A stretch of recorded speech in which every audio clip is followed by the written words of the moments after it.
Yo guys, this is Reinhardt and this is gonna be a short, sweet and awesome video about Soul Reaper. Soul Reaper, our 87 ability, the finisher, strikes the enemy for 100% weapon damage and affects them with the Soul Reaper effect. After 5 seconds, the target is below 35% HP. They got hit by 107k shadow damage. I am mastery stuck though, as Unholy. And if the enemy dies before the effect triggers, the Death Knight gains 50% haste. 50% haste is gonna be incredible for switching the targets.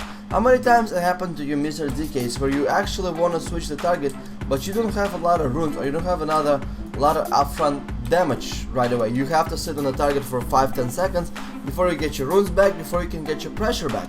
So the Soul Reaper is actually helps out a lot on the hard switches in RBGs. For arenas, of course, it's not as useful. Now when it comes to the Soul Reaper effect, it does scales with the strength, it does scales with the attack power, it just scales in general, and it's actually very good utility. I thought about it as a lowering our damage in PvP, but we still have some necrotics to justify our PvP pressure. What I mean by that is, let's say if you have execute in PvE, you will design to do less damage pre-execute and then more damage after execute, if they're trying to, let's say, pin you around 60k DPS as a character. So that's about it. Couple of good things about the Soul Reaper: you can set it up, and you have to set it up. It is dispellable, so make sure you use your shit correctly. First of all, put a Soul Reaper effect and do a couple necrotics afterwards to kind of protect the Soul Reaper effect from overhealing down. I did it a couple times and boy, it helped me out a lot. So anyway, enough of this, all this nerd analyzing stuff. Let's take a look of the actual battlegrounds and arenas that I recorded to show you guys the strengths of the Soul Reaper. Okay, so I'm dealing the Shadow Priest. He has a Soul Reaper effect. I'm mind freezing his shackle, so Soul Reaper hits him for 72k. That perfectly allows me to basically kill him without his actual cooldown of the Shadow Siphon, whatever shit called, coming out. This is one of my favorite twos matches. So I'm on this Rested Druid and it's the end of the match because the whole match actually lasted for like 9-10 minutes and I'm not gonna show you that. But here I'm gonna show you guys the setup, the kill I got on this Rested Druid. I'm fighting a Rested Druid Fire Mage and Rested Druids are not squishy, not anymore. So I did a couple Scourge Strike here, I did a 20k Scourge Strike crit, which is fine and dandy. But now take a look at it. I'm activating my Blood Tap and I'm stacking necrotics onto this Druid. The Druid quickly is realizing that I'm doing too much superior pressure and he's trying to kite me. And I pop a Soul Reaper effect. Now take a look at it. He vanishes and he dies. Now let's take a look at it again and see what actually happened here. New ability which lets them live forward and vanish for a couple seconds even if they have dots on them. So the Druid got a little bit overconfident here and I popped the Soul Reaper and look at the necrotics. My necrotics currently eating his hearts, preventing them to go above 35% HP, so my Soul Reaper is gonna take effect. So he realizing he's gonna croak, so he vanished, he lived forward, and I'm like, cool, he's still gonna die. And that's where he actually dies and the Soul Reaper finishes him off before he got a chance to top himself up.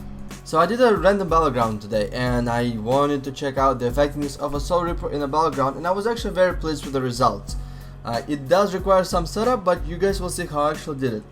So right now I'm gonna get on the Ally Shaman, apply for my dots via my Unholy Blight, and I popped the Remorseless Winter to get a stun to prevent him from healing and doing anything basically. Gonna get a full stun on him and I am Soul Reapering right now at roughly about 60% of HP, and the Soul Reaper expires and currently right now it's gonna proc tick for roughly about 37k after the Ally Shaman popped his defensive cooldowns, which was really good.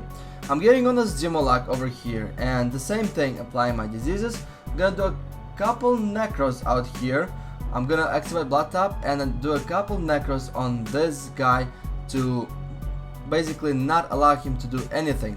And I apply my Soul Reaper at roughly 50% of HP, and because I have a Necro, no matter what he do to pull out his defensives, it's still gonna go through. Very good setup, and it's gonna do damage right now for 86k, and basically one of my partners after that finishes the job. He did pop his defensives, otherwise the crit probably could have got up to like I would say at the very least to about 120, 130k.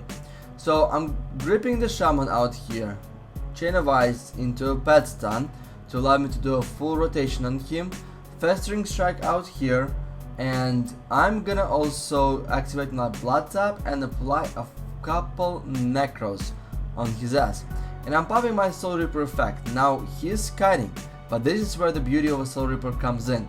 Even though you're peeled, you can still kill the target. So right now he got shielded, he is popping his defensives, but my Soul Reaper is still gonna be expiring on him, proccing for 64k damage non-crit, follow up with a Blood Plague dot that actually finishes him off. I hope you guys enjoyed this video. Please give me a like, favorite, share, because it does help me out a lot. Thank you for watching, everybody, and до свидания.